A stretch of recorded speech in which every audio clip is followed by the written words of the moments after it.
വിധികർത്താക്കൾ അന്തം വിട്ടുപോയ ഒരു തകർപ്പൻ ഡ്യുവറ്റ് റൗണ്ടിനാണ് പാട്ടുവേദി ഇന്ന് സാക്ഷ്യം വഹിച്ചത്.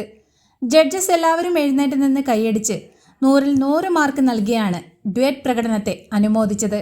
ഒരു ചെറിയ മിസ്റ്റേക്ക് പോലും കണ്ടെത്താനാകാത്ത അസാധ്യ പ്രകടനമാണെന്നും ഞാൻ വളരെ നന്നായി എൻജോയ് ചെയ്തുമെന്നുമാണ് MG വിലയിരുത്തിയത്. വളരെ ട്രിക്കി ആയിട്ടുള്ള ഗാനത്തിൻ്റെ നോട്ട്സ് യാതൊരു തെറ്റുകളുമില്ലാതെ പെർഫെക്റ്റായി പാടുന്നത് കണ്ടപ്പോൾ അന്തം വിട്ടു പോയെന്നാണ് ഗായത്രി അഭിപ്രായപ്പെട്ടത്. നാടൻ പാട്ടിലെ മൈന എന്ന സലിൽ ചൗധരിയുടെ മാന്ത്രിക ഈണത്തിലും വാണിയമ്മയുടെ വശ്യസുന്ദരമായ സ്വരമാധുരിയിലും വിരിഞ്ഞ അനശ്വര ഗാനത്തിൻ്റെ പ്രായത്തെ വെല്ലുന്ന മാസ്മരിക ആലാപനവുമായി പാട്ടുവേദിയിലെ കുട്ടിക്കുറുമ്പികളായ താരക്കുട്ടിയും ആൻസറക്കുട്ടിയുമാണ് ഡ്യുവറ്റ് റൗണ്ടിൽ 100-ൽ 100 മാർക്ക് സ്വന്തമാക്കിയത്.